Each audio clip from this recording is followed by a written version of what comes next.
So I would like to start this morning by welcoming Madam Fumi Ayeni to give us her presentation.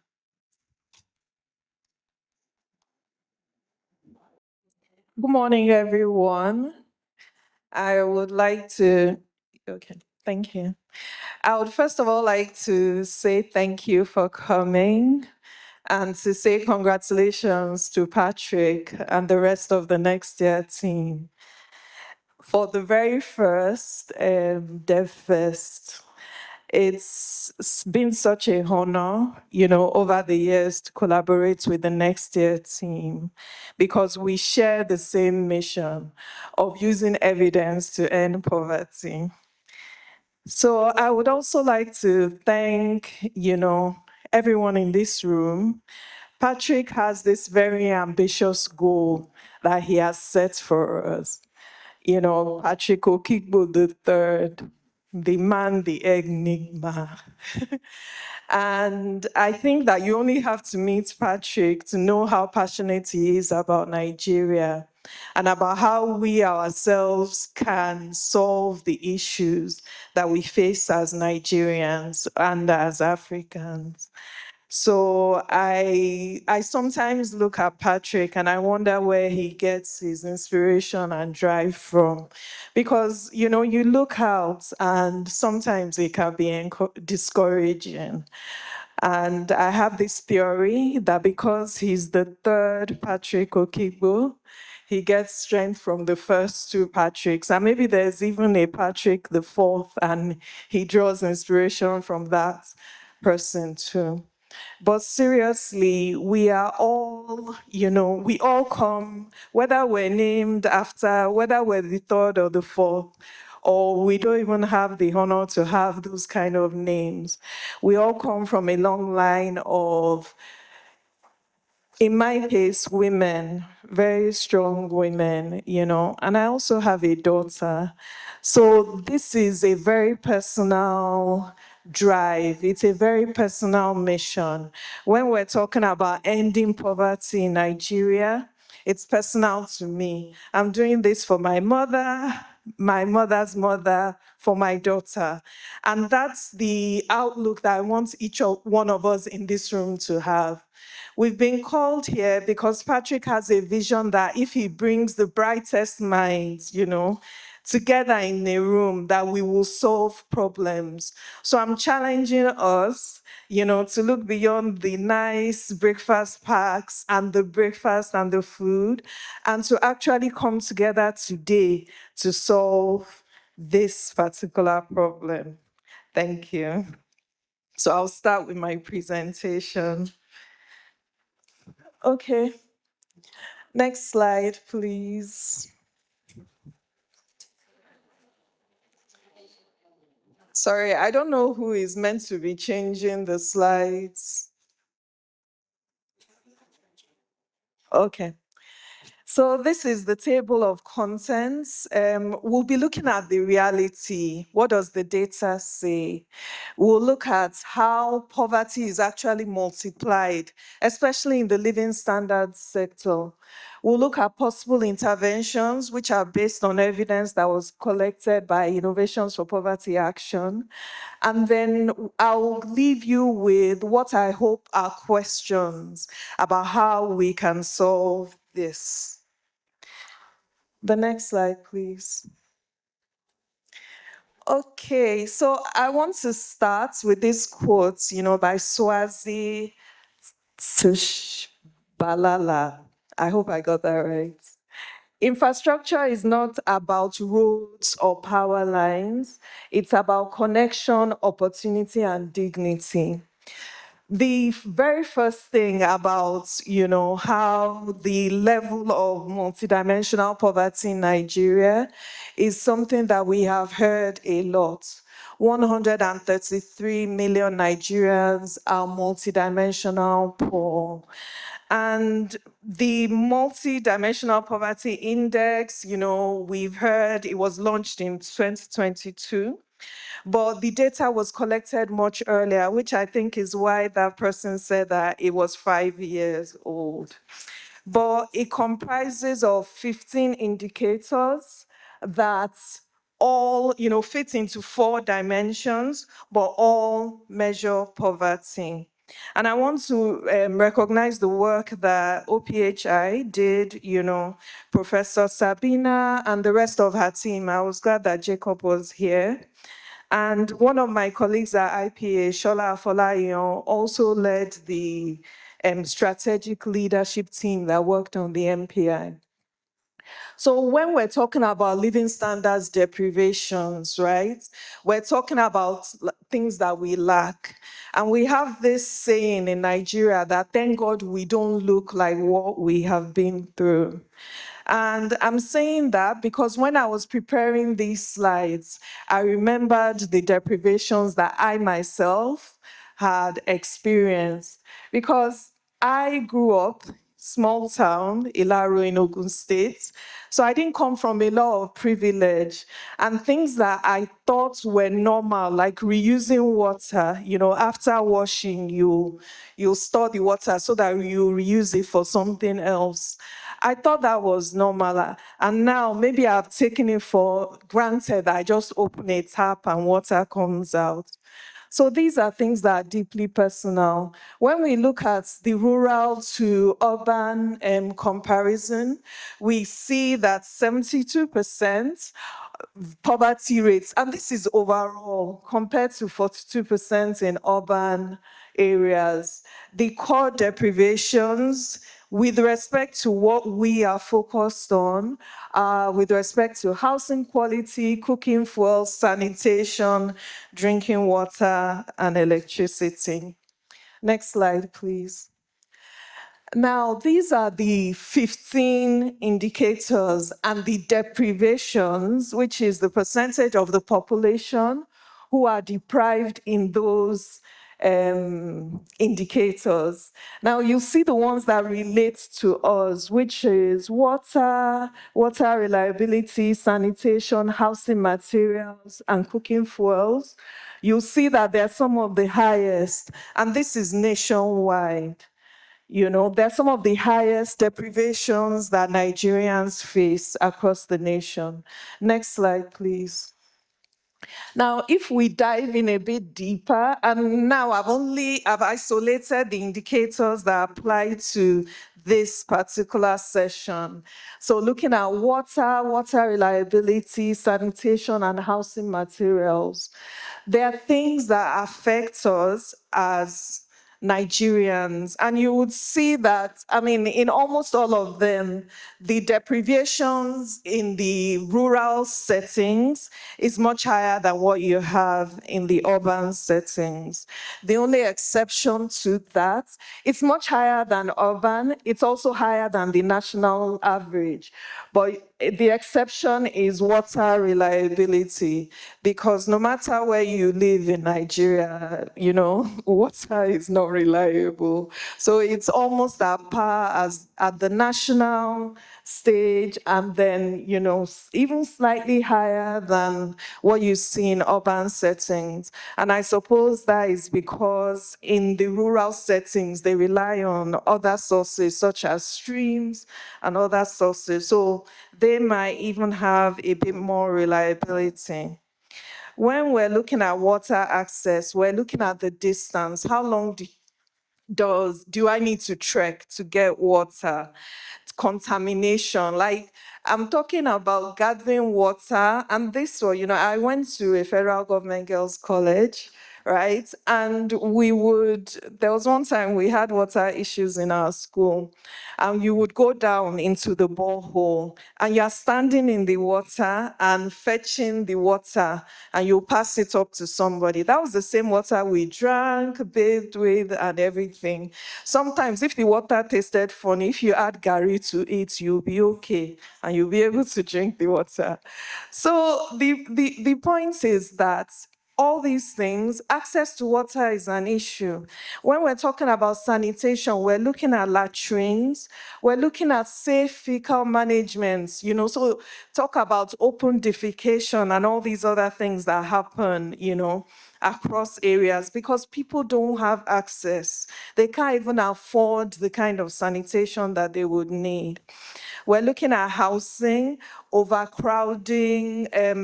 I don't know, if you came early, you would have seen the video where somebody, a lady, 25 years old, is living in an abandoned building and she just had a baby.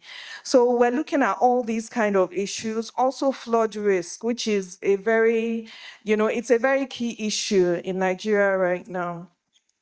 Then energy, we're relying on biomass, relying on firewood and even the electricity access, of course, very unreliable. So this is like the scale of the challenge when you're looking at the things that pertain to this session. Next slide, please. So how infrastructure deprivations compound poverty, next slide. Now, this slide is actually one that was kind of fun for me to put together, because when we're talking about each of the indicators, right, you would think that they just stand alone, that when we're talking about health, for instance, because health is not even one of the 15 indicators that we are dealing with, but you realize that deprivation in one particular indicator, it automatically compounds and it leads to other kind of deprivations.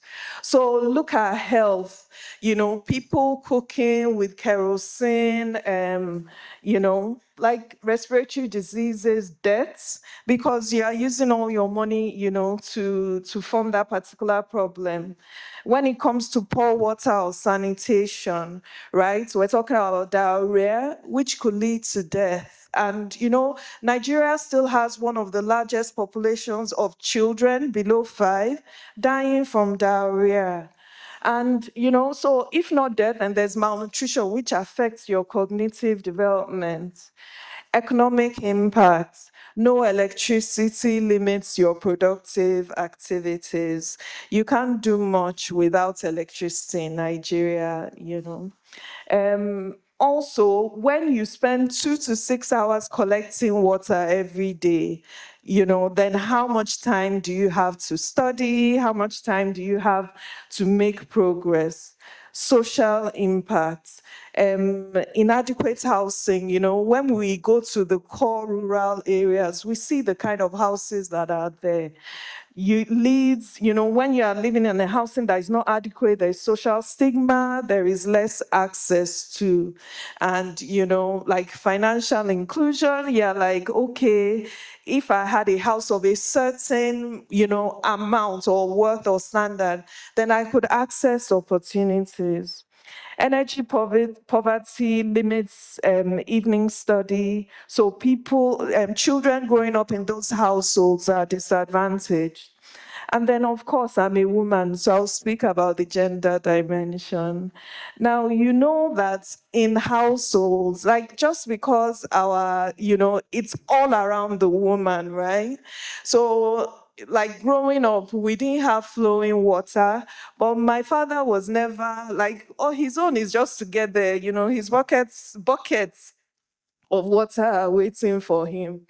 But my mom, and me, my siblings, we are the ones that made sure that that water, and the water also had to be at a certain temperature, because my father, doesn't bathe with cold water.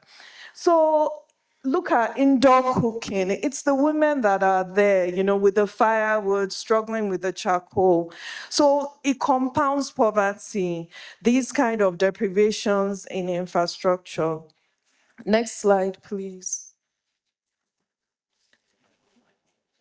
Next slide.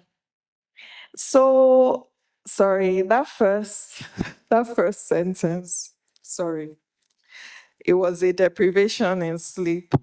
So I'll continue in the second sentence.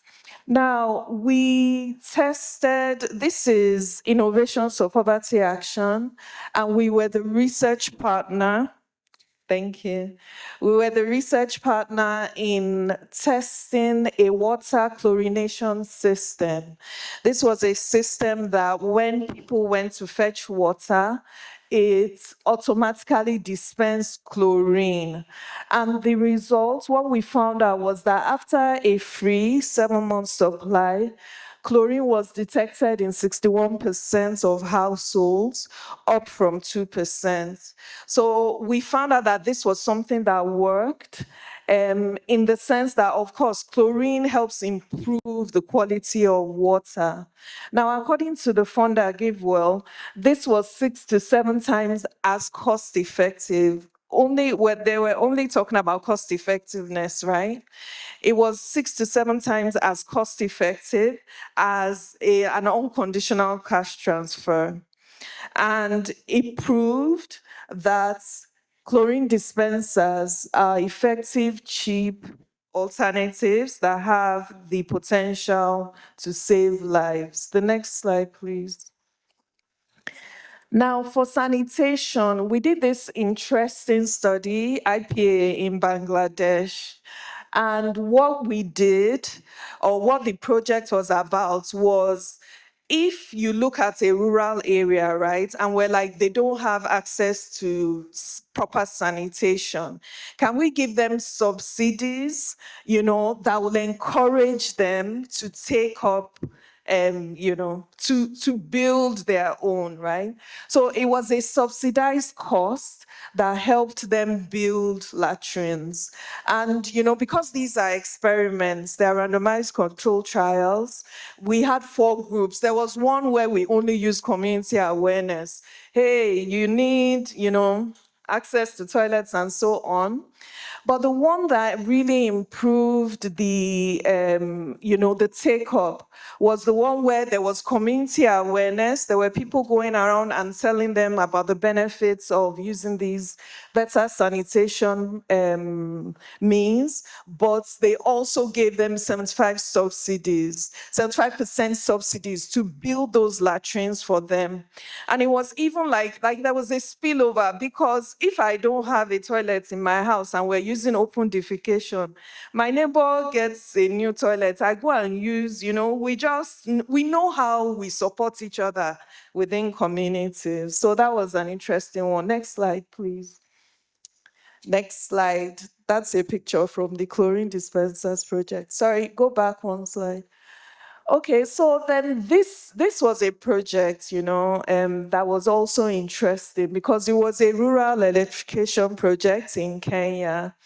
And the whole idea was that if we group people, and we try and encourage them to connect to the grid, and we give some people a 25%, 50%, 75%, and then some other people were free, right?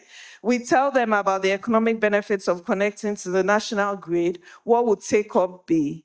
Now, this was interesting because we found out that apart from the price, everything, only the households that got connection for free were interested.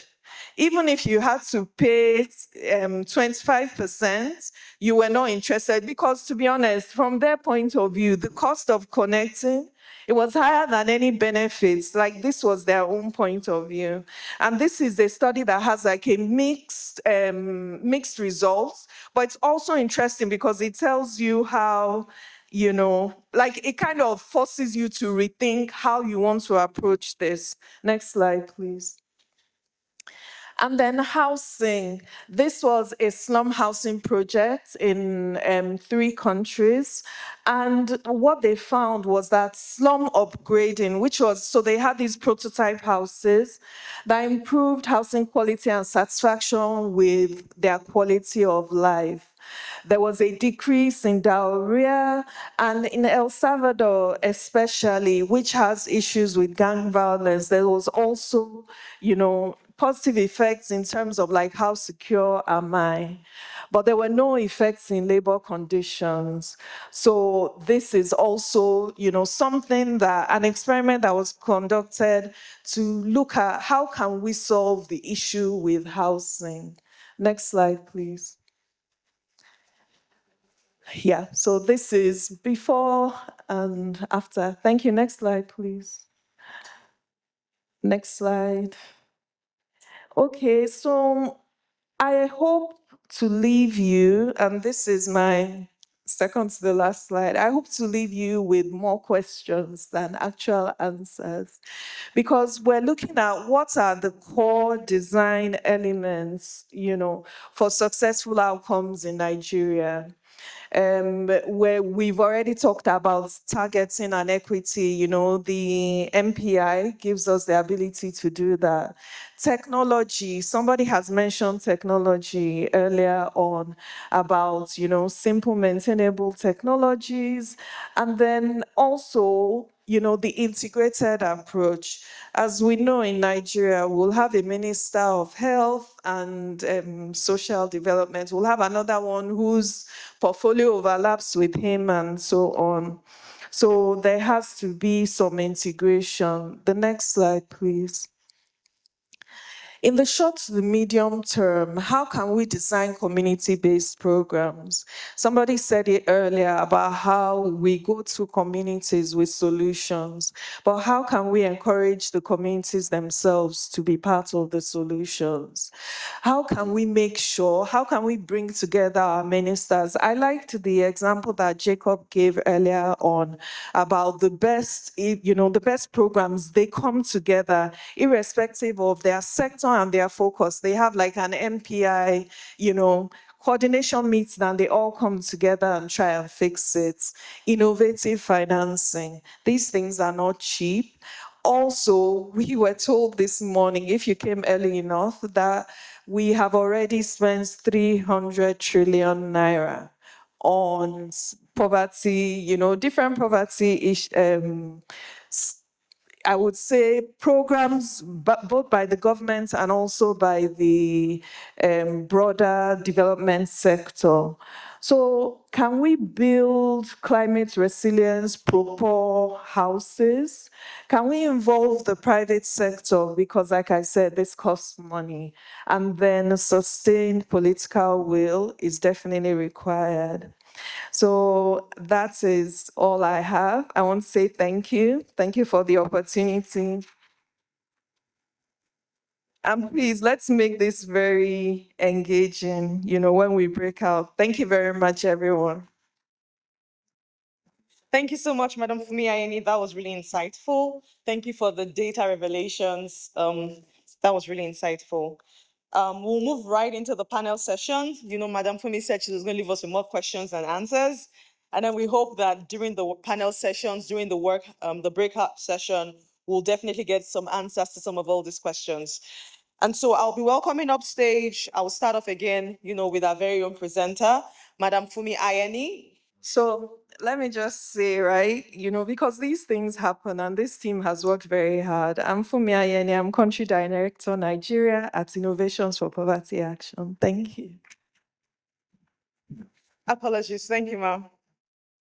I would also be welcoming upstage Madam Juliet Lampo. Madam Juliet Lampo is the country program lead for the Alliance for Green Revolution in Africa in Ghana. She oversees programs that support smallholder farmers to transition into market-oriented producers, working to strengthen agricultural value chain, boost food security, and build resilient food systems at both community and national levels. And finally, we'll be welcoming upstage Honorable Engineer Doris Obo Ogukoya. She'll be representing the MD of REA, Dr. Abba Aliyu. Engineer Doris Ubo Ogukoya is the Executive Director for the Nigeria's REA Fund. An engineer and former member of the House of Representatives, she has built a career at the intersection of energy and governance, championing rural electrification, community development, and policies that expand access to reliable power for undeserved populations. Thank you.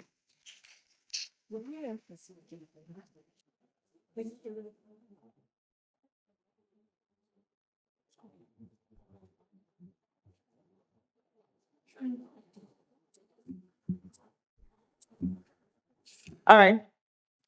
Thank you so much for joining in. I'd like to start off by directing my question to Madam Fumi Ayeni. Because of time, I would appreciate if we keep our answers to 3 minutes maximum. Thank you so much. I mean, you've shared earlier on that a lot of times we get data. I mean, based off what you even do at IPA, we get data, and then this data is used to build a very fantastic master plan. Nigeria, for example, has a 30-year integrated infrastructure master plan. But these plans barely ever inform actual budgeting. It barely ever informs the decisions that we make. I mean, from your experience, what will you consider the gaps? What are the gaps that affect planning and actual implementation of this beautiful plans? Why don't we ever get to a point where we execute these plans and actually bridge the gap? Thank you, ma'am. Thank you. Thank you very much. I want to say that I'm honored, to share the stage with, this all-female panel and, with these amazing women who are also doing things in their spaces because representation is very important, right? The very first panel had all men. So, I'm glad that we're here and we're showing up. I just wanted to say that. Okay, so I think that I will speak from my perspective as a citizen, right? And then also from my experience, in the development sector. And I would say that as a citizen, sometimes you hear a lot of the information, the kind of money, that has been spent, the kind of initiatives, and you talked about the integrated infrastructure, like it's a 30-year thing, right? And I personally, as a Nigerian, I do know and I think that not enough evidence, goes into let us figure out what to do and how to drive, how to take these decisions. And that's why I'm glad, when someone like Professor Nia is talking and he is bringing, he's telling us how they are actually using evidence and data for decision making. Because one thing that we have found out as at IPA, so I'm moving into my professional capacity, is that government, like decision makers, they do have some data, right? They have an idea. But if you can imagine distributing rice and giving keke napep. In fact, there was one time that there was one intervention where they gave women pure water bags in one of the northern states. I don't know if you saw those pictures. So those, they get us the press, right? They get us there are photo opportunities. They're like, oh no, this is our agenda, this is the impact we're making. But you see, actually going back and figuring out what to do with the use of evidence, what worked and what did not work. Do you understand? That is what I think is the main thing, because we can't have 30-year infrastructure plans that are based on the fact that, okay, I think that we should just level this slum and build houses for them. How are they going to afford those houses, right? So evidence about what works and things that don't work, Patrick has already said this about how we're very good with pilot projects in Nigeria. We're very good saying, oh, this is this, that is that, right? But then when we now want to scale those opportunities, we lose something. And I know that it's that evidence, and trying to make sure that we have coherent infrastructural plans that factor in everything. Thank you. Thank you so much, Ma. Thank you so much for that. Very quickly, I'll just go straight to Madam Doris, Honorable Doris. And I'll just like to ask that Nigeria is still trying to build basic infrastructure in an age where we have AI, where we have a lot of amazing technology in the world. And we're practically in the fourth industrial revolution.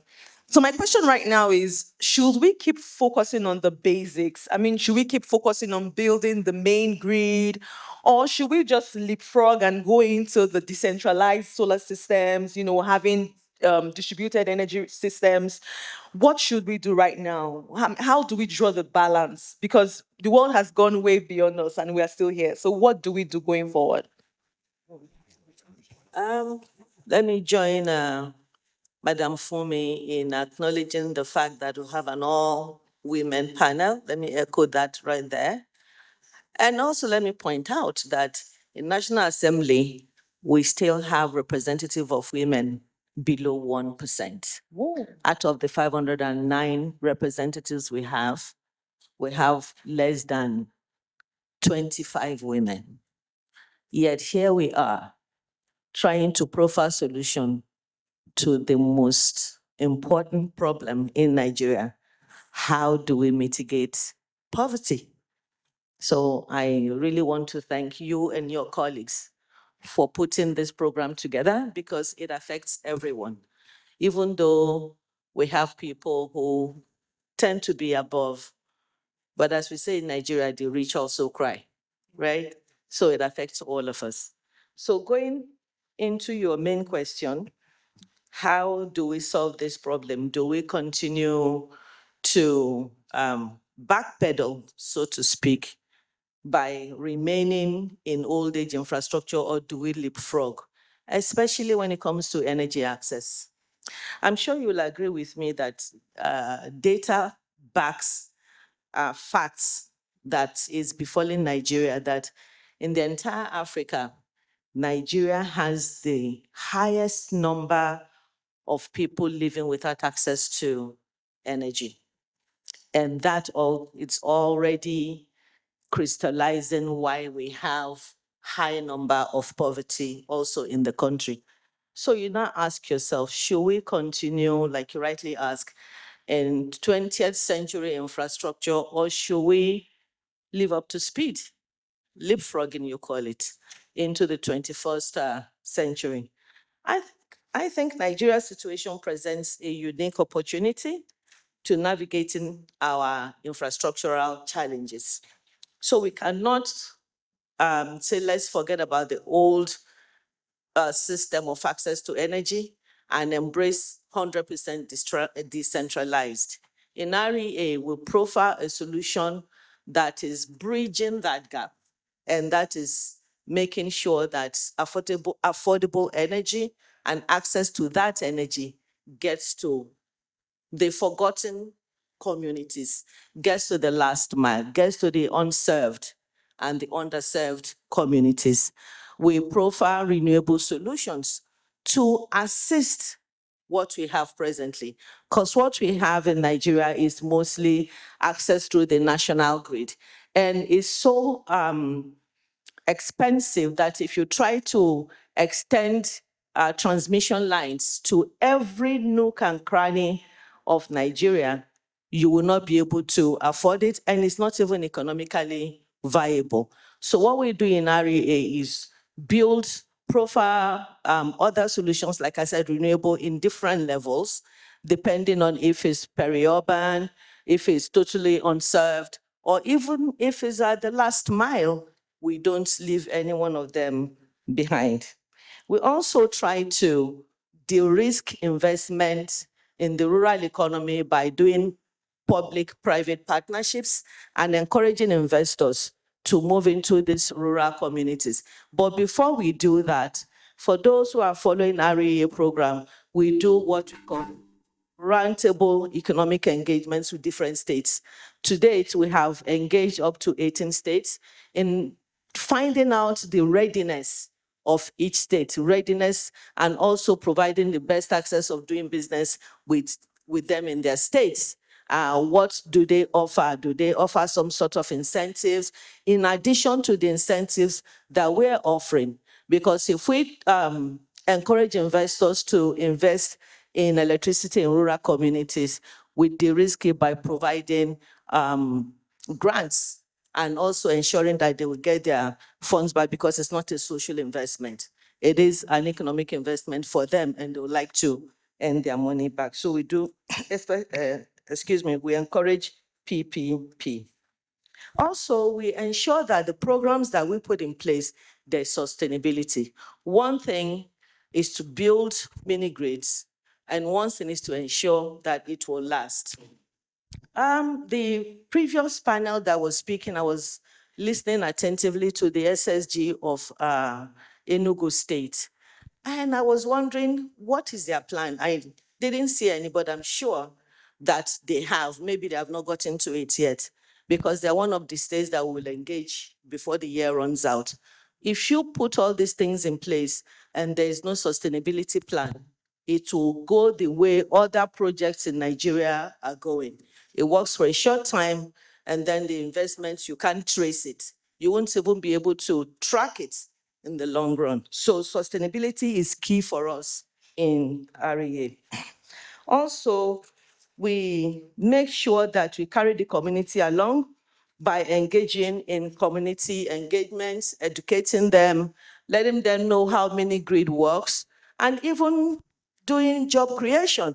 We create what we call energy committee called the Renewable Energy Users Cooperative Society, which takes into advantage of the youths in that community, populating these youths with the youths, teaching them how renewable energy works, making some of them to even becoming interested in renewable energy. And it's been a success story so far. So this acts as job creation. And I'll tell you one thing about having access to energy. It's the basics of ending poverty. It's the basis of development. Is the basis of mitigating insecurity, allowing the rural communities to unlock their own potentials, thereby catalyzing the rural economy, what we call informal economy. It's there when we talk about our mineral resources and all of these things. Opportunities are abound in the rural communities, but we're lacking one thing: access to energy. And that is what REA has been doing. That is what we're known for. And we hope to continue and to scale in the near future. Thank you so much, Ma. I mean, that's so insightful. Hearing the fact that energy is the basis of, ending poverty. That's really, really insightful. Thank you so much, Ma. And obviously, like you said, we should charge on both fronts, both on the side of the main grid and obviously in reaching the last mile customer. I want to go to agriculture right now, and I want to be asking Madam Juliet. Post-harvest losses in Nigeria account for about $15 million every year in Nigeria. And my question to you right now is, from your perspective, if we were to prioritize an area of infrastructure to invest in with respect to agriculture, what will you prioritize? Will you say it will be good roads? Will you say it will be reliable energy? Would you say it will be cold storage? Will you say it is water? What exactly do you think, if we change in the agricultural supply chain, would make a huge difference for farmers and the Nigerian community at large? Thank you very much. And thank you for bringing the subject of agriculture into the core of the conversation. I mean, as we talk about poverty on all fronts, we know that the segments of the population that is most affected are those involved in the agricultural sector. And so if we are talking about whether it's reducing poverty or eliminating poverty, we cannot do that if we don't pay particular attention to agriculture, and in particular smallholder farmers, which in our lived realities in Nigeria, in Africa, is still more than 80% of our producers are still smallholder farmers. So we have to face that and decide what to do with it. Now, but to the question of what we should prioritize, I'm wondering whether the question is which infrastructure to prioritize, because then that brings a snag. I think we need to look at this from the system approach and look at how we have a coordinated approach to the whole infrastructure for development issue, the extent to which it affects agriculture. Because look at it, if we take irrigation, which is very critical, one may want to say, okay, let's prioritize irrigation. Indeed, as at now, we still have less than 6% of the land, arable land in Nigeria under irrigation. Woefully inadequate, it's not taking us anywhere. We know where we are with the challenges with weather. But let's go ahead with the irrigation. Let's produce all we can produce, and we don't have access to markets. We don't have the cold chains that can preserve these. What happens to the production? As you rightly mentioned, the level of post-harvest losses up to 40%, depending on which crop value chain you're talking about. Indeed, 10 to $15 million every year. If we go ahead, even just to prioritize irrigation, and we do not take the same approach to the other aspects of it, we would be shooting ourselves in the foot. I think the approach would be to see which perhaps three do we prioritize and have a coordinated approach to. I'll look at the irrigation, I'll look at the necessary rural infrastructure, including the cold storage that you mentioned, such that if we are dealing with this, we have that approach that looks at it in a holistic manner. Of course, we know it's always a question of funding. How do you, and which is what pushes us to the question of prioritization. How do you fund this? But the conversation about funding has already been provoked, and we shall continue to discuss that there are innovative funding mechanisms that I believe we should look at. There are PPPs we should be looking at, bringing the private sector. Let's have systems that do the build, operate, transfer schemes that we have. It has happened in agri sectors. It can happen in agriculture. We should be looking at that. Let me just mention quickly also before I break this to a close to say, I mean, there are very interesting schemes and innovations that young people are already putting out there. I have been privileged to see the work that's been done, for instance, by NIMC Agro in Nigeria here, looking at rural solar-based irrigation systems. That could be a game changer if it can be scaled, if it can be taken at a higher level. The support of we from AGRA, for instance, support that we are giving to say how we can elevate the conversation of irrigating Nigeria, but also the post-harvest losses in that coordinated manner. A couple of weeks back, the minister was at the Agri-Food Systems Forum and raised this very same issue as you mentioned. And that is something that we are pushing to take a flagship that can bring the entire architecture together, bringing the funding that is required to bring all these issues together in one pot. Thank you. Thank you so much, Ma. Thank you so much. That's so helpful. As we begin to wrap up, I just want to, ask one more question as fast as possible. Madam Ayeni, Nigeria has a long history of abandoned projects. And I think a lot of times, I mean, you mentioned today community participation. So that happens to me also, maybe because community is not actively involved in the planning of all these projects. My question will be, how do we design systems where we have the community who are actively involved and own the projects that are happening in their communities to avoid, like she mentioned, sustainability? How do we get to that point? Very quickly. Thank you. Thank you very much.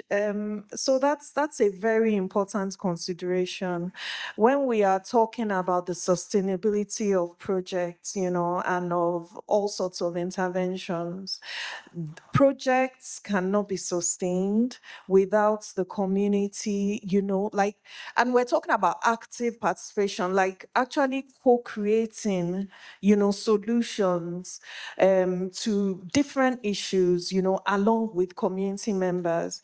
Because the greater the level of buy-in and the greater the level of involvement, from community members, then you find out that they own this and they drive it, right? And that when another, political dispensation comes, they actually tell their representatives that we need this program to continue. It has benefited us and we want it to continue. So I was like, I just want to talk about, a project that I heard about, and I thought it was pretty innovative, but also community-led. And it was talking about, the fact that growing up, right, before the advent of NIMET and the weather forecasting systems, there is a way that our forefathers would predict the advent of floods and rains and so on. So they, like there are natural, so we can talk about the science, right, of weather, but there are ways that we have predicted whether there's going to be a flood or whether there's going to be droughts, that has been passed down through generations. So this particular project, was trying to marry both of them. And it really went down to, community level to see what has been done. So it's not enough for us as development partners, as governments, agencies who want to help, to think that we have the solutions. We actually really have to go and study how this has been done for ages. Like when we're talking about infrastructure, I mean, like she rightfully said, these things, they cost a lot of money. But sometimes through the creativity, when you co-create with these community members, these kind of rural electrification projects, where we're talking about irrigation, solar powered rural, all these kind of developments and ideas, they can actually come forth because you allow the community to have their voice. So it's very, very important that, development partners, government agencies, they continue to involve the communities and let them be part of the change that we want to see in Nigeria. Thank you. Thank you, Ma. Thank you, Ma. Madam Doris, I want to ask, REA is doing a lot of amazing things. What is the bottleneck to scaling the mini grids? I mean, I'll say you've done fantastic till up until this point, but why can't we still get, energy to every Nigerian? What's the bottleneck? Is it finance? What exactly is it? It's a few things, but finance, like you rightly pointed out, is one of them. And so also planning. Yeah, whatever solution you have to provide to mitigate energy access in Nigeria must be in line with federal government's policy framework. You know that in the Electricity Act of 2023, the market has been decentralized.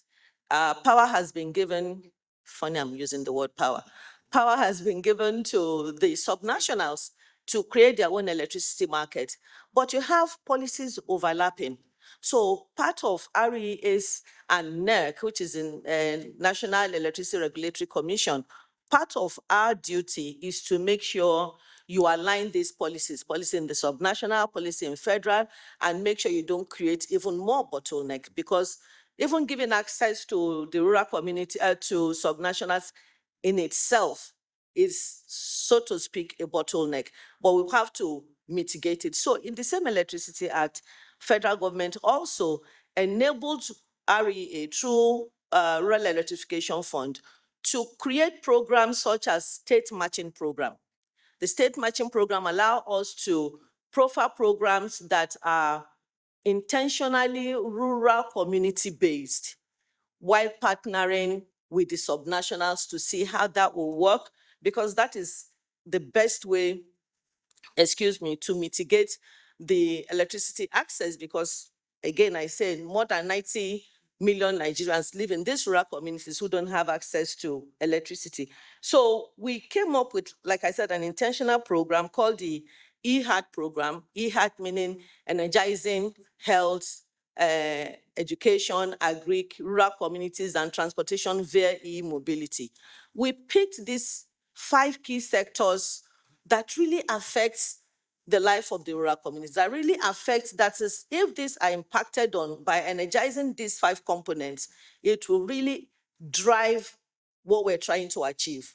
Because in Nigeria National Electricity Plan, part of what the goal that they have is to reduce this non-access to electricity to the barest minimum by year 2030. And if we keep concentrating all our programs being driven in the urban areas, we will not achieve that. So we came up with this EHAD program, and we're supposed to be impacting on health, meaning the primary healthcare centers will have access to electricity. They will have to enable us to have better healthcare delivery, and the vaccines that go wrong ever so often. We have access to cold storage vaccine and access to solar water borehole in each PHC. And that not enough, the beneficial community will also have access to energizing the primary schools, the secondary schools, not just the tertiary institutions this time, the basic facilities, and giving them access to digital learning. I don't know if I can draw your attention back to what happened recently when JAMB decided to onboard their exam online. And I don't want to give percentage in case I'm wrong, but I will say at least over 60% of the students failed. It wasn't because they couldn't answer the question. Most of them have never practically used a laptop. So imagine if their secondary school had access to digital learning. That wouldn't have happened. So we're trying to mitigate problems like that. And if you do all of this and the community itself have no access to energy, you wouldn't really be solving that problem to granular. So every community where we put in a mini grid, they will have access to connecting their household. And by the way, we don't do community billing. It comes with a smart meter. It becomes like your phone. You know, you pay what you want and you have energy as you want it. You know, nobody's coming to force you. Of course, because it's subsidized, the tariff is much lower than what you and I have here in the urban area. And for education, health, rural communities, then transportation. Also, let me not forget agric. Agric will be giving them cold storage facilities to enable them to keep their perishable goods fresh. And not only that, even people who do rice milling, who do fishery, who do dairy products, when we brought this program on board, when we unveiled it in December last year, a lot of participations across the nation. A lot of people came in to complain, and we see why we needed to scale. So we decided to scale this program to 3,700 communities across Nigeria, making it 100 communities in every state. But then again, we had to phase it because of cost. So if you are able to mitigate this problem by addressing these 5 components, you will see that you're beginning to reduce that access to electricity. And why do people not key in, or why are we not doing it as fast as we ought to be? It's cost. It's access to financing. We created something recently to equally mitigate that problem. We partnered with some local banks to enable local developers have access to bringing in their own funding, because this is going to be counterpart funding. We bring in subsidy of 60%, states bring in 30%, and the developers bring in only 10%. And you'll be surprised to know that even that 10% is difficult because of high costs of getting upfront, or high costs of interest rates in different banks. It affects everybody. So we decided to partner with some local banks to reduce this issue of having access to funding. Also, there is risk in investment. You know, when I spoke earlier on, I said we de-risk these rural communities by providing grants. So that has been an encouragement. So this EHAD program that is ongoing right now, we are partnering with all, not just in some zones, all zones in Nigeria, giving every state opportunity to come on board. So, and ensuring that the tariff is kept low to make sure that the rural community will be able to afford it, and having the regulatory policies from subnational point of view and from federal point of view, that we are able to marry and come up with a good policy framework that is acceptable by everyone. And addressing these issues, believe me, in the next few years, issue of electricity in Nigeria will begin to have solution. Thank you so much, Ma. I mean, I have a couple of questions from that, but I think I'll just leave that for the workshop session. During the workshop session, please, let's ask our questions. You know, it's a discussion. We're supposed to, come up with design and come up with things that can be implemented. So please, let's make that as, interactive as possible. And finally, I'll just ask Madam Juliet, how can we successfully synergize energy, storage, and transport to facilitate agriculture? Thank you very much. So rightly, synergy is the place to start. And for us to be able to do that, allow me to propose that it starts even with the policy environment, the issue of coordination and collaboration, inter and intra-ministerial policy and program coordination, moving away from silo programming into this coordinated program is the first place to go if we want to synergize. Of course, there are other strategies that we can implement at different levels. We should consider, for instance, looking at decentralized planning. Once we have the bigger picture, let's decentralize it to the subnationals, to the lowest level possible, so that we have the ownership, the involvement of the people that are involved. Let's be sure that the standards and regulations that are required are all brought to the table. You know, once you take, you're talking about cold storage, you're talking about road infrastructure, they go hand in hand. And so we need to bring all these people to the table and have the plans that work. Of course, the plans, most of the time we say we have very beautiful plans, we have very beautiful policies. Implementation is the problem. Implementation is the problem because we do not monitor. So let us ensure that we are monitoring the plans that we have in the plans that we have on the ground. Let's be sure that they are being closely monitored, not just by the people that put them together. Let it be participatory. Let's bring the community together to do the monitoring and be sure that these are actually making sense to them or they are not making sense to them. Because like was Riley said earlier in the day, sometimes we try to plan for people, it doesn't work. Bring everybody to the table, let them measure together, let us agree together whether this is working or not. But we need to bring the three together and synergize. Thank you. Thank you so much. Thank you to this amazing female panelist. Thank you so much. Please, a round of applause for them as they take their seats. We can successfully move to the workshop session now. Okay.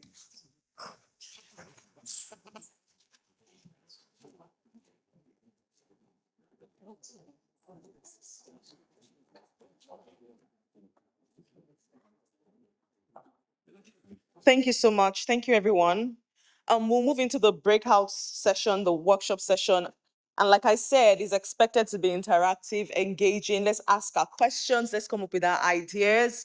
We're expected to have actionable items from this breakout session because we don't just want to talk, we want to get things done. And so for this session, I'll be inviting Hadiza Yaro to more or less, synergize or facilitate the session. Hadiza Yaro is an agronomist and agribusiness leader, currently serving as a sales manager for Nigeria and Anglo-West Africa at Sakata Seed. With deep expertise in seed systems, farmer training, and value chain development, she works to expand access to quality seeds and strengthening the productivity of smallholder farmers across the region. So please welcome with me Hadiza as she, leads us on in this session.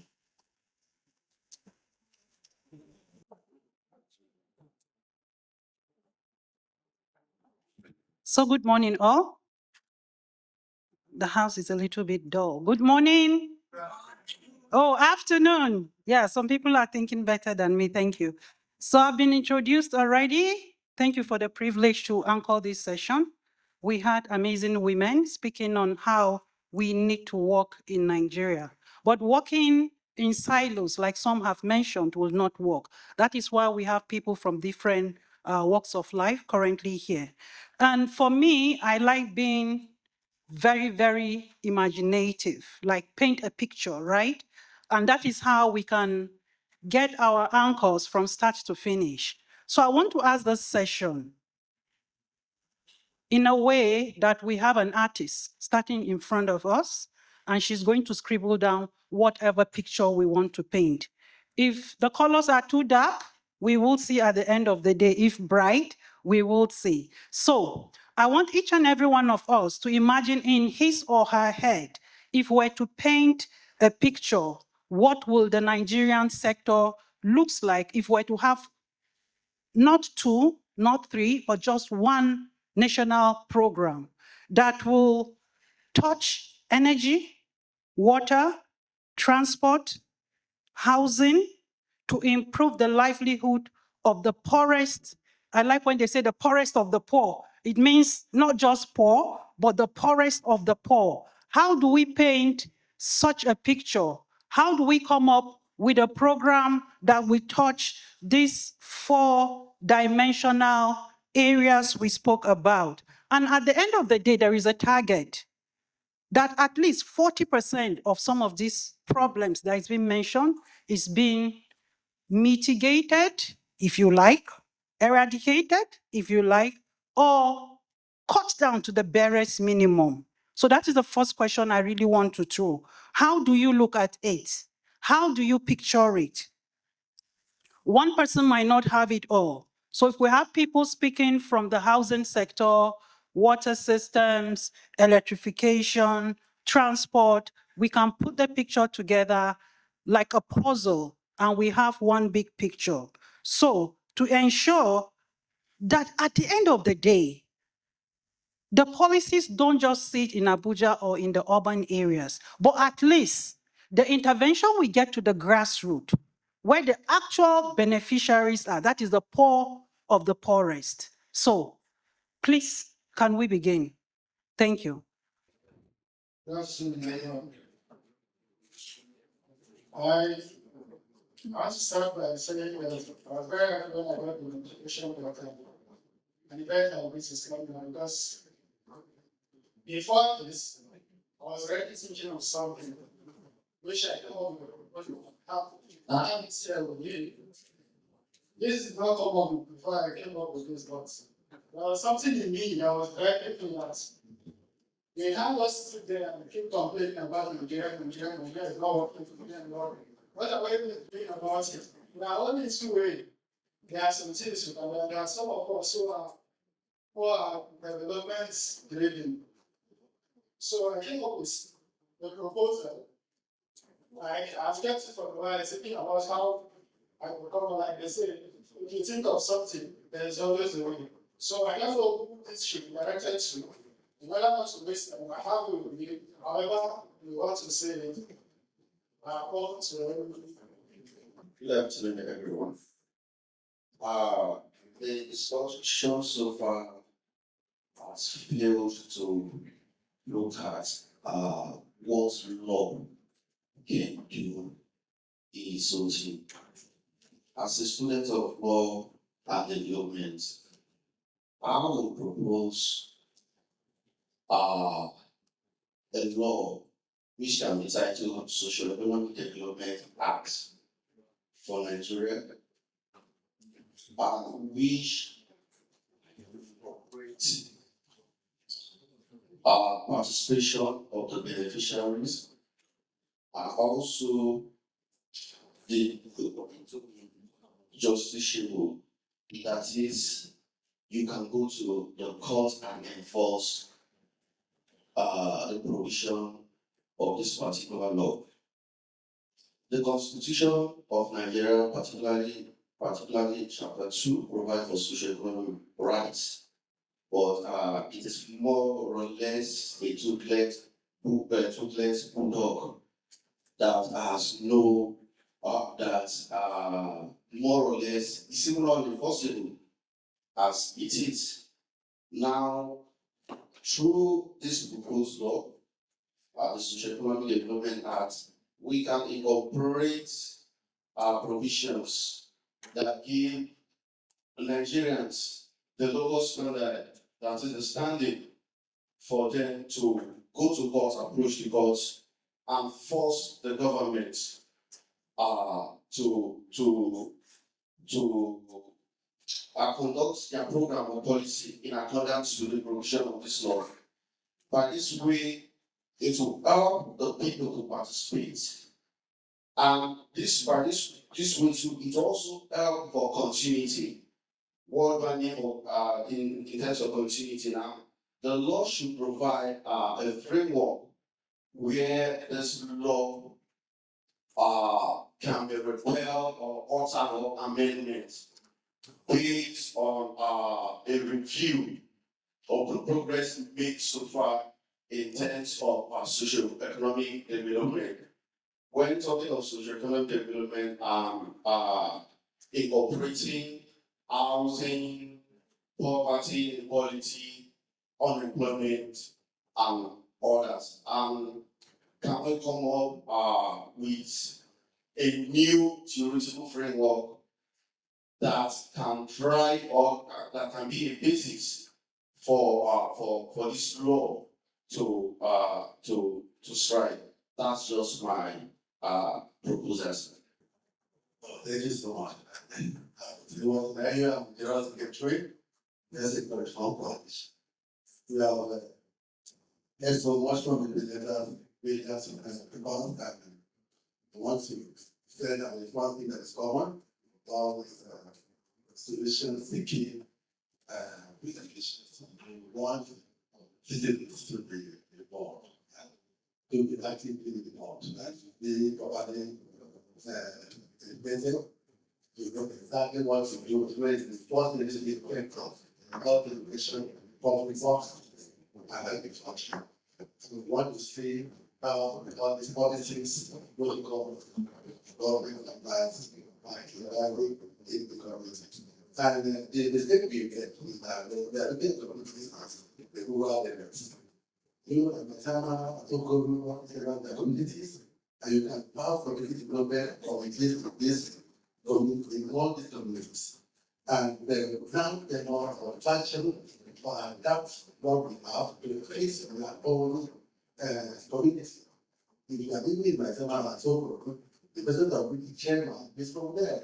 Members are also from there, but they will not rational how they're going to incorporate this into their own mental activity. When you go down to the rural areas and our local communities, now we have people that have very low capacity to even know how to talk to themselves. Let's talk of dealing with government policy like I don't know which one.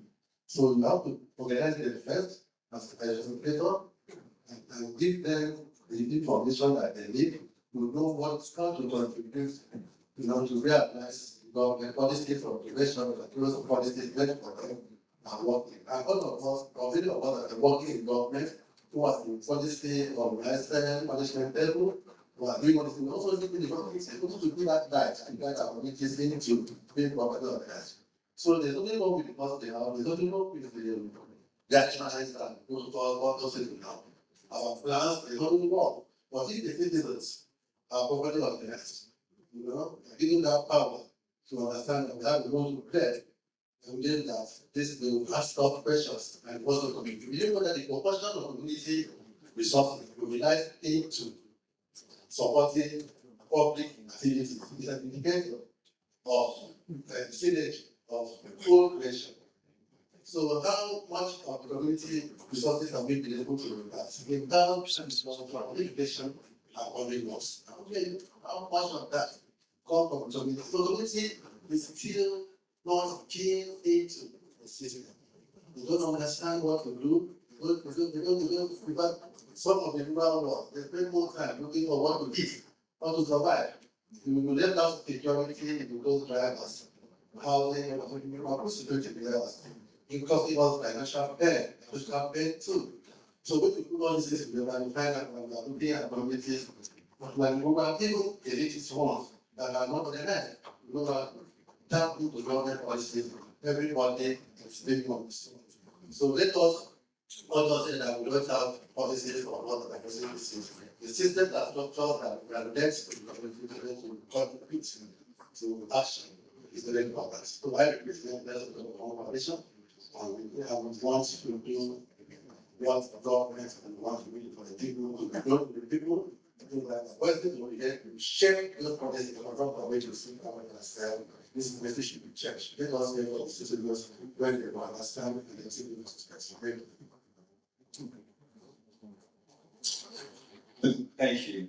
My name is Chinedu Nikolai, and I'd like to say align with a good number of what God has already said. But I'd like to add to that with what you said, that first data, right? A lot of times data in Nigeria is disaggregated several entities or several people. producing the data. And it all ties back to legislature too. If we can have synchronized and integrated data, then there's already the warehouse of data, right? And if they're empowered to be made responsible for collecting and managing data for every sector of the economy. So even when developers are going to different places to do work, right, they shouldn't have to start again to collect data. There should already be data existing. We should tie into infrastructure development, should tie into identifying who the poorest of the poor is, which brings me to the second point: who are the poorest of the poor? We also need to define those terms and legislate those terms so that whenever we're doing any work that relates to those poorest of the poor, it is based on that definition, right? And actions and activities towards the other policies or plans aligned with such definition. Education is very important, right? If we want to date that, and I agree that education at all levels should be mandated to ensure that the poorest of the poor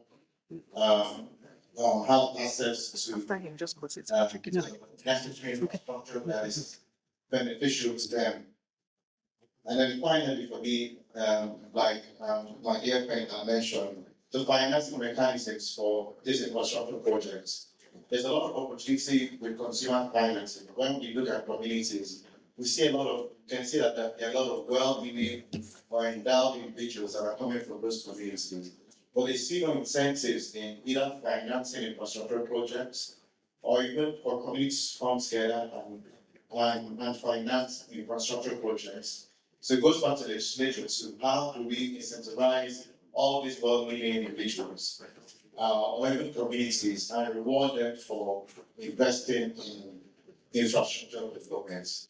Dr. Hadiza to share findings from the Living Standards session. Thank you, Dr. Hadiza.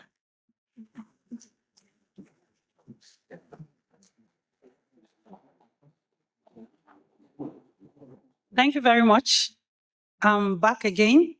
I want to give a recap of what we actually discussed during the session on living standards. To start with, we had very intelligent, bright women on stage that really spoke. And one unique thing, I'm actually a woman also presenting on behalf of the ladies that gave us an insight from different sectors. So one of the things that stood out from the first speaker has to do with coherent planning. There is a gap there that we need to fill in, where the planning needs to be holistic. She spoke about how we need to integrate the real beneficiaries at the end of the day. She gave example with the project of pure water was shared to women. Kekena PEP is being decided by somebody to dish out to people to start a business. But at the end of the day, if there is no planning between all the stakeholders, the government, the beneficiaries, the private sector, then we will be working in disconnect. Then from the second speaker, the key outstanding thing has to do with sustainability. And it's not just sustainability, but sustainability plan. There needs to be a clear roadmap.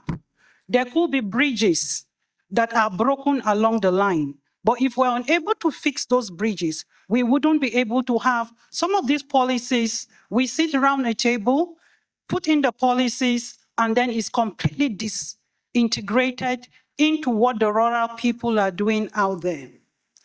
Then next has to do with integrating the 4-dimensional areas we spoke about. And that is where we had the lady from Agra speaking about how we need to look at the roads, which is transport, how we need to look into cold storage, which has to do with the energy. But one outstanding thing that I really liked during the session has to do with a definition that was clearly stated, that if we must eradicate poverty, mitigate insecurity, unlock their potential, that is the potential of the rural people, we really need to solve energy.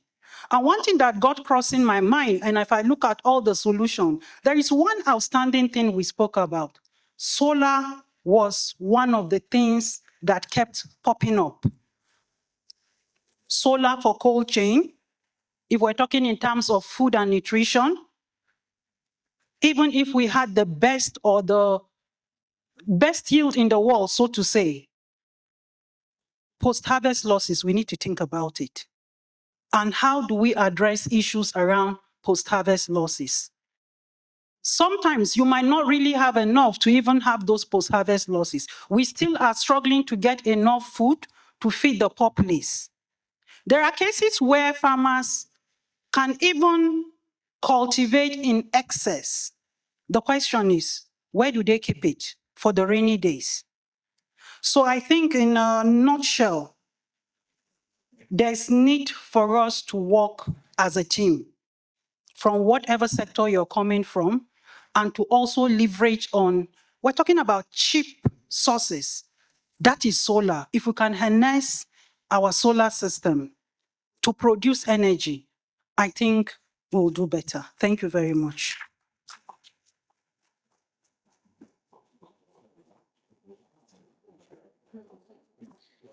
Thank you, Dr. Hadiza, for that detailed summary. I'll be calling on the next facilitator, Chinedu Anaradu, Communication Specialist, Association for the Development of Education in Africa, to present findings from the education session. Thank you.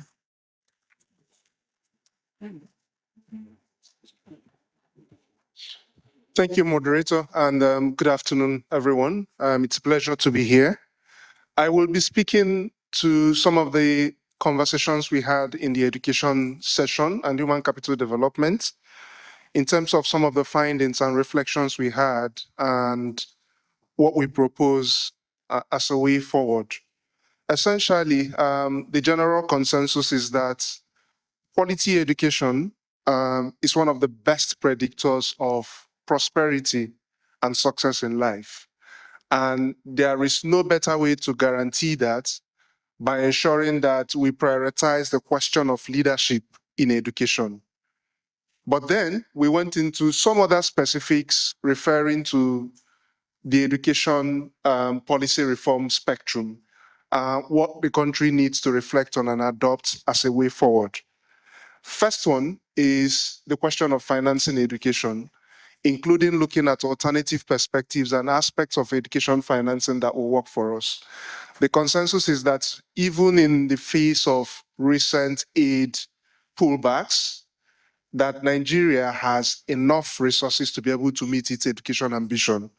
And the question is for us to then look to see how we can take more citizens' responsibility to call governors into the picture, local government authorities whose responsibility it is to finance basic education, but also focus on the federal government looking at its responsibility in the education spectrum.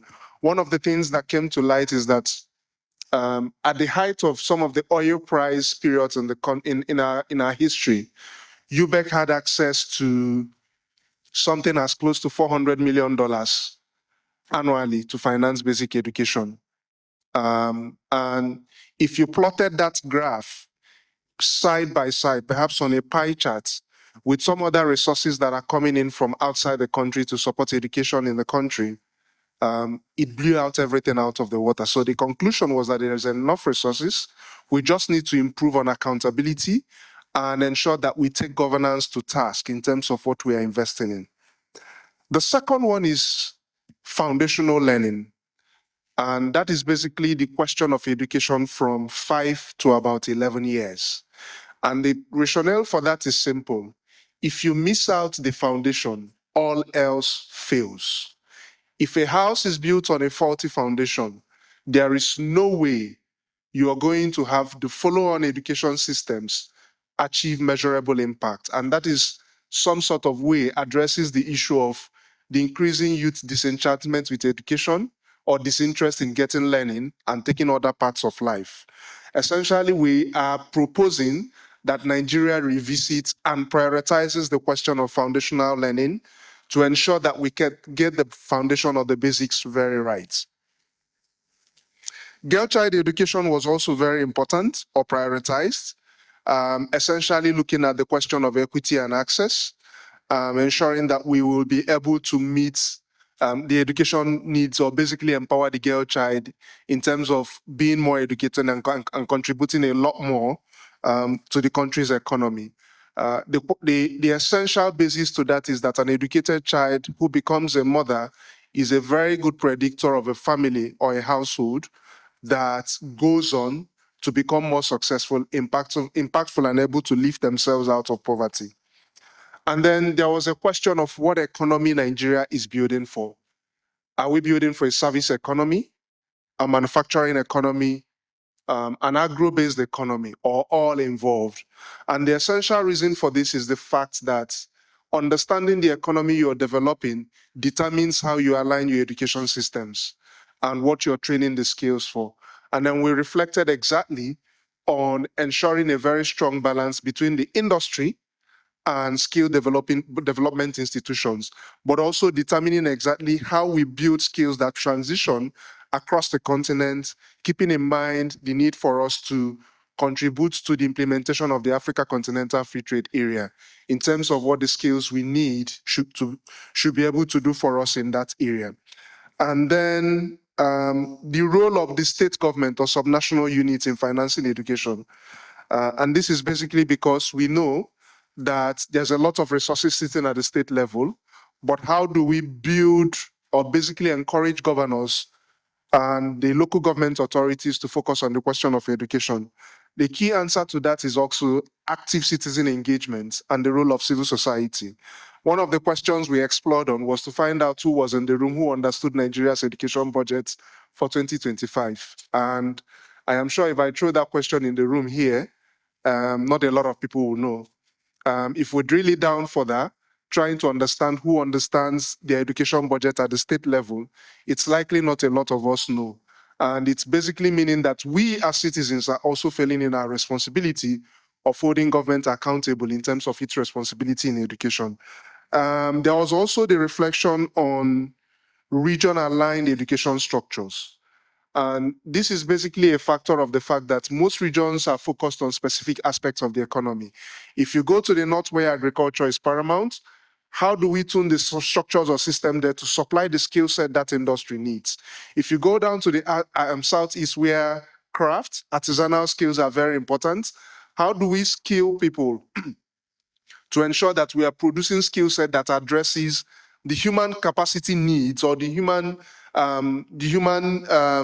capital needs of such an industry in those areas, so that education systems and reflections that we have should be basically tuned to reflect on skill needs of each of the subnational units in the country or each of the regions in the country.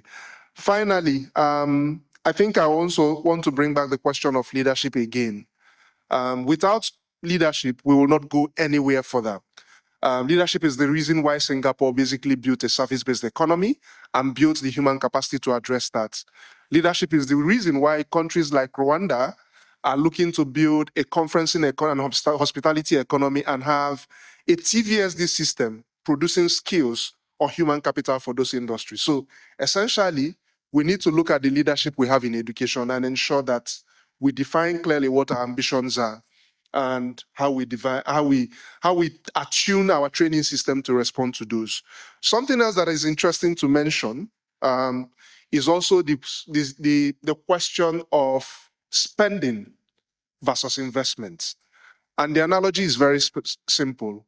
If you walk into a marketplace and pay for services, you spend your money.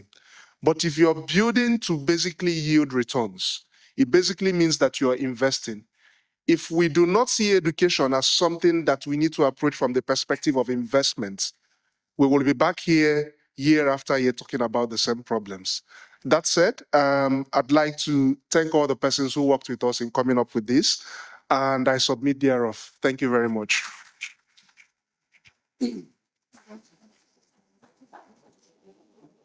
Thank you, Chinedu, for that very detailed presentation.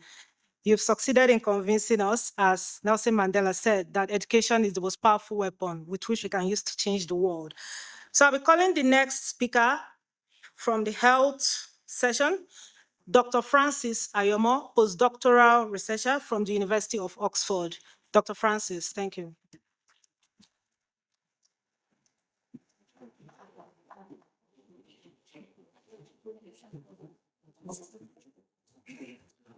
Yeah. Hello, everyone.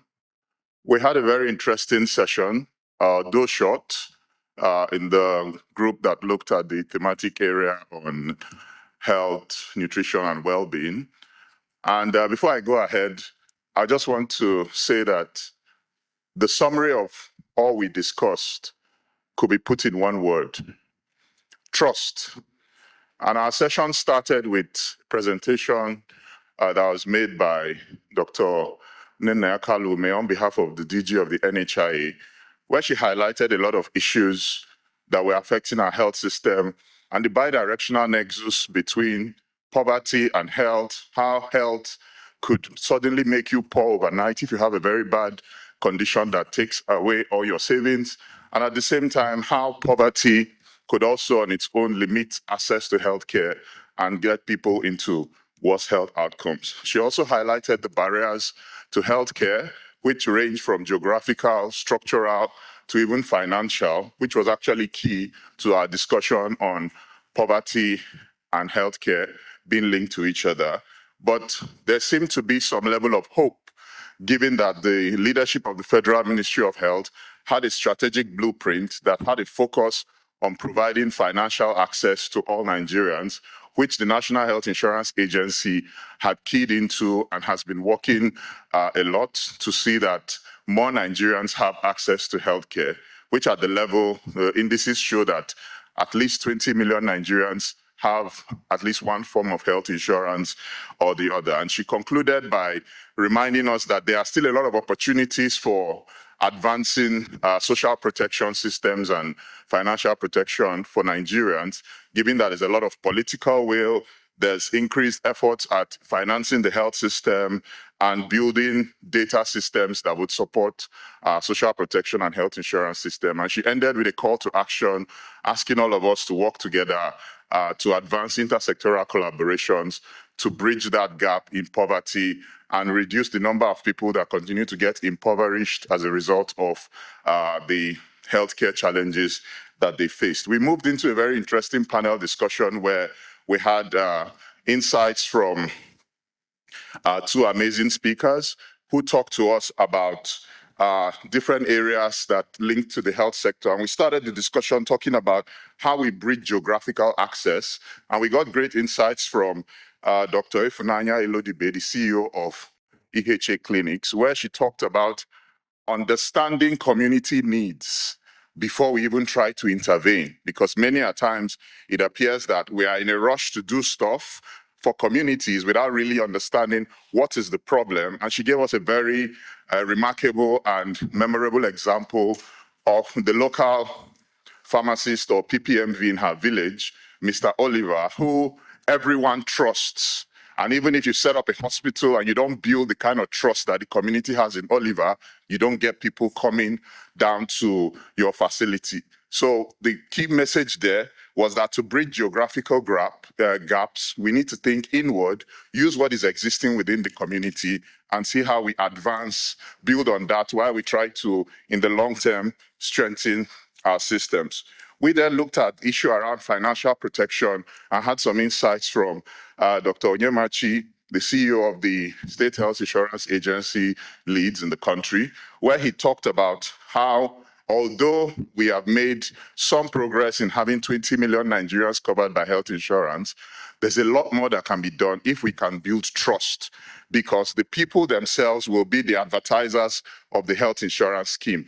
But he emphasized one major issue, which was quality of care, and how poor quality care was limiting the advancement of health insurance. And there was a need for stakeholders to do a lot more to improve quality of care, because at the government level and the insurance agency level, monies were being given to facilities, but there was a problem about how well do these facilities optimize healthcare. Moving on, there were discussions about human resources for health, to see how human resources for health could be optimized using digital systems that are tailored to the problems, to the local context, and make sure that these digital systems do not end up being more complications. And finally, we talked about strengthening the governance systems for healthcare in Nigeria as it relates to social protection and health insurance. And one key word that also came there was the issue of accountability and the role of civil society organizations. So I think finally our workshop ended with a call to action for everyone to make concerted efforts to increase health insurance in Nigeria with an emphasis on quality of care, but also to see that we leverage existing solutions on the ground while planning long-term to improve healthcare and reduce the number of people that are pushed into poverty because of healthcare needs. Thank you very much. Thank you, Dr. Francis, for the summary. So we are going to go to the next session, and that's feedback. We are going to seek insights, critiques, suggestions to every presentation. So I would like to introduce the people who would anchor those sessions. Dr. Fumi would be sitting in for the Living Standard session. Dr. Francis will be sitting in for the health session, and Chinedu Anarado will be sitting in for the education session. Thank you. So if, Dr. Francis, you would be coming back. So if I call your name, please just come to the stage so that we can. And how the session is going to work is that we would give opportunities for anybody from the audience to ask questions, comments. Because of time, would like you to keep all questions to 1 minute, all comments 2 minutes. And then I'm going to leave the floor open for someone from the panel session to respond to your question. I actually want to make a contribution earlier, and I was writing down my comment also. Someone made mention that energy is the basic of ending poverty. This is representing agony, which I agree strongly. And I want to link that to agriculture. I also got that one reason why energy is important in the agricultural sector is because of post-harvest damages. So this is I'm going to be rural area market. My sister actually wants me to go in the because it will be cheap. So my suggestion earlier would be why not have a communal storage center in each of those rural markets? Because these are people hit by poverty. A lot of them cannot afford renewable energy to actually provide all these issues products. So you can have like a bank in each of these rural areas going on with thereby any produce that is not solar can be returned to the bank and withdrawn upon the next market. Thank you very much. My first question goes to President and Dr. Thank you. I find that you spoke about the gap in the medical industry, right? But something that is right there in front of us, and we're not addressed specifically, is medical negligence. It's right there, it's hospitalized, it's avoidable, and it's shameful. And then measure, measures to, as a people, put in systems that make for accountability in this regards. And then the gentleman from the education and human capital development section, my question, or my comment and question is that I find that the countries that you refer to when you are giving examples of countries that have somehow rewired their economy, are countries that have managed to look inward and tailor their curriculum to what their problems are. And don't the way that it's multi-faceted. China, Singapore, Rwanda. I find also that the problem in Nigeria, when it comes to education, one of the problems, if not the main problem, is that we don't properly decolonize our curriculum. And we haven't done that. Whatever money we're investing in our curriculum is by investment, because we keep trying out professionals that do not have proper or proper identity. proper livelihood is portion of what wiring in Africa and Nigeria require, and it's what we've been sold the end game should be. So, shouldn't we be thinking of doing that whole step in Nigeria, going back to the beginning and taking that whole step to redesign our curriculum in a way that now promises to produce professionals that can render services that are relevant to us and Africans. Thank you very much. Thank you very much for that question. Good afternoon. My name is Nico, I'm currently senior economist and Nigerian government store. I have three key contributions to make. First, I agree with Dr. Chidi. Sometimes I might agree that funding can be a challenge, but not, for example, for instance, if you look at education, Nigeria is spending almost the same thing. Cameroon and Tanzania is spending on education for the last months. I bet that in Cameroon, in Tanzania, and what we have in Nigeria. So why funding might be a challenge? The little funding we have, how are we utilizing those funds? That's a huge issue. Then secondly, something that I talked about in the community, which I agree, monitoring and evaluation is a key aspect of what we need to do. A lot of the programs you are seeing, for instance, like subnationals are now program results. You do a particular initiative or program with your funds, and then you get to be reinforced based on the outcome of what's was seen on the field. So P for R, program for results, and then M and E are strong options for us to explore as a country. And then the third and the last contribution I have is we're talking about innovative financing. And I think one key area we should look at is Africans in diaspora. For instance, if you look at last year, Nigeria got about $20 billion US. That's about 60% of our annual projects. What was brought in inflow from Nigeria, especially if you look at the Southeast, that have a lot of people in diaspora. So Nigeria, Africa created a region called Africa, States of Africa and Diaspora, SOAP, and they're doing a lot around seeing how we can organize Africans who are outside the country to bring these funds to the assistance of funding. Thank you. Thank you. Thank you for that comment. Okay, so let's take her. Good afternoon. My name is Chinasa Road, and I work at the University of Bolivia, enhancing financial inclusion and trust.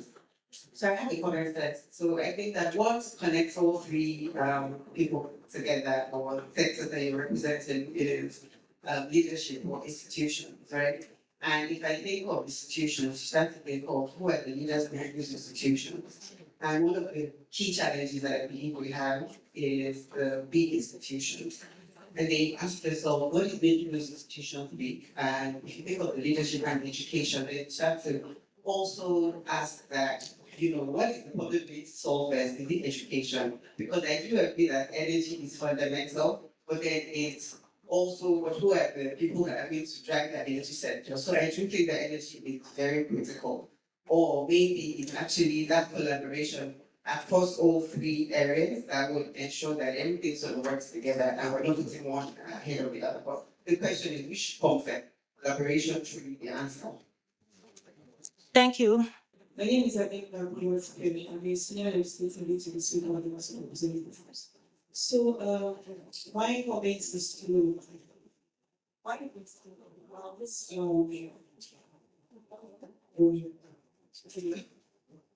regressions from workshop. You talked about foundation in the brain. What we're doing for out of school children, going to be speaking to the issue of out of school children.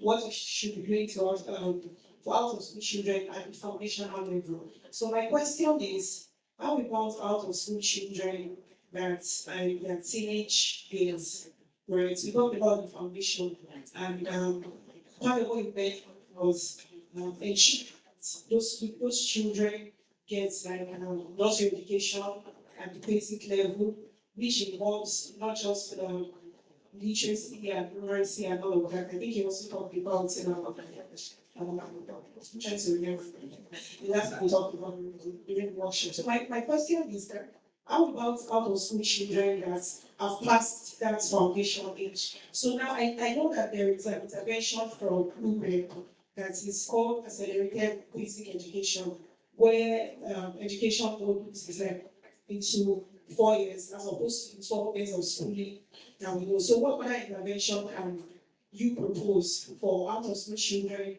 and are not necessarily at the foundational age right now? Thank you. Thank you. Thank you very much. My name is Shuli Nigeria. I think we haven't answered that first question. What kind of economy are we actually aspiring to, especially in Nigeria? Because when we talk about us doing foundational education, there has to be a goal in mind. You know, all around the world, you will have heard the phrase American dream. What is the Nigerian dream? What are we aspiring to? Why take me through a system that will take 4 to 12 years of my life, and I come out and I find out that I can't fit into that same system? So before we start talking about foundation, and this issue of foundation, let me point out something. Yes, the foundation does not just stay limited to numeracy or literacy. You're talking about mind condition. Let me just give a quick relatable example. If you're scrolling through Instagram or TikTok or Facebook reels, you see certain videos, and some of them they put a caption and they say China is living in 2050. And then they now show a very amazing innovation. That is the mind condition. They will show you how to train your student from a very, very tender age. And that's really conditioning the mind for where they are going to. So if we are saying we are going towards an agrarian economy, then from that foundational basis, what we teach them in the CD, let's also teach them that there's something like planting, there's something like agriculture, there's something like harvesting, and all those things. Thank you very much. Thank you. Yeah, education sector issue. First of all, I'd like to say that along with the attendance, improving attendance goals for children, we also want to look at the capacity gap of teachers in the education sector. One of the things that is increasingly showing is that the skills development, even among teachers who are supposed to pass this knowledge to children, is lacking. And the investment around that area is not too strong. You have also the policies driving at making degrees in universities to look more attractive than even colleges of education, where even colleges of education now have been upgraded to university. So in education now looks like only people who don't find other lucrative jobs are the ones going to education. And these people are the ones who are expected to improve education in advancing secondary levels. So how do we bridge that gap? How do we make it better and train people who are supposed to pass the skills? Thank you. Thank you so much. Thank you. I just want to ask the education man, how do you address, given that Nigeria is faced with a lot of issues of security, how do you address education gap among displaced people, IDPs and rest? Thank you. Thank you. So we'll turn over to the panel session. So we're going to lump it together. So Mr. Chinedu, we had questions about how do you bridge capacity gap for teachers? We had questions on how do you bridge access gap for kids who are who are above the age range for foundational education programs. And we had questions on how do you improve like the value people place on education and not seeing teaching as a second option, if I got all that right. But please feel free to respond to that. And if I missed any question on that, thank you. Yeah, thanks very much. And it gladdens my heart when I realize that education got most of the questions than health. It means that we have a bunch of people in the room who are now beginning to focus on what really counts. Like I mentioned during my presentation, education is the single predictor of prosperity in any society. Go and look at history. Those who were able to find models or opportunity to skill themselves, open their minds, expose themselves to new ideas and teach themselves skills, commanded the most income in any industry.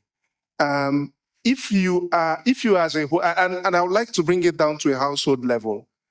If you grew up in an environment where your father nor your mother went to school, and there was a concerted effort to get you into school, it was with a view in mind. The growth trajectory of that family does not ever go below flat. It starts at flat, and then over a period of years, following an investment in skilling the mind of the younger ones, you then see a gradual movement. The other thing I like to say, and this is based on personal experience, is that an educated person who is skilled and is self-aware does not ever wake up and look for food. Never.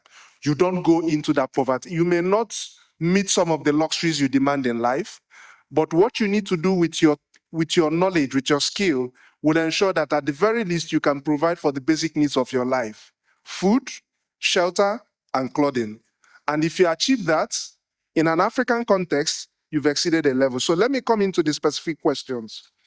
My sister here spoke about decolonizing our curriculum. And what I have to say is that yes and no. And I've witnessed several efforts at a continental level, at a national level, to revise curriculum. Everything has to be tied down to the question he asked: what economy are we building for? I will give you a good analogy. If you get recruited in next year, right? And next year puts you in the energy practice, and you don't have the energy skills, it basically means that a set of programs, trainings, or exposure will guide you towards grooming yourself to understand the energy market, the energy policy, and how to provide advisory that will ensure that the organization is able to stand its ground and basically claim authority in that space. That is the same aspect that we are demanding of Nigeria. If we want to grow a service economy, right? If you've paid attention to the news, for instance, America has basically increased the fee for H-1B visas. One of my initial projections is that outsourcing, business process outsourcing will grow. It basically means that anybody running back office for big corporations in America, sitting in Bangladesh or India, is about to make more money, providing skills for those organizations that can no longer afford to pay 100,000 per which H-1B applicants. So what am I saying essentially? If you want to grow the service industry, issues around customer service, issues around service delivery, issues around skills, technology, AI should be priority in your curriculum. If you want to grow in manufacturing, what are you doing with your technical colleges? Those of us who grew up in the 90s knew about government technical colleges. Where are they today? If you don't go back and rethink TVSD, it used to be technical and vocational education and training. Now, it is now technical, vocational, and skills development. How do you get young people to produce toys? The smartphone I'm using was designed in California, but basically produced by high school dropouts in China and India. Is Nigeria preparing to produce low-level technology for its economy? You have the Africa Continental Free Trade Area, which basically means goods produced in Lagos or Aba or in Kano can move to Niger from Maradi down to N'Djamena, find its way across Africa. If you are not optimizing your skill or education system to take advantage of these things, then you will not solve poverty. Because 200 million people need to eat. For them to eat, they need to find skills. For them to get those skills, they need to be trained in institutions and then exposed to the market where they can sell their goods or services or whatever. We've profited a lot from agriculture, but we've not gone past subsistence farming. We are speaking of issues around. Thank you, Sinead. Yeah. There's another question on foundational learning in terms of what of people who have passed those areas. TVSD is an opportunity, and what you could do is to ensure to introduce the foundational literacy, numeracy, and social emotional learning skills when they are learning technical and getting skilled side by side. And then also speaking to what the capacity gap in teachers. Fortunately, I'm involved in some sort of school leadership engagement activities across Africa, and there's a massive push to grow school leaders amongst our teachers. That is one way to do it. The other one is to looking at our pre-service curriculum, improving it to reflect the current era, and teach those who are in service what to do to deliver education and learning using technology. It would have been good to have had the SSG here to speak to how they've been able to do that for the Smart School initiative that they are running in Enugu State. Thank you.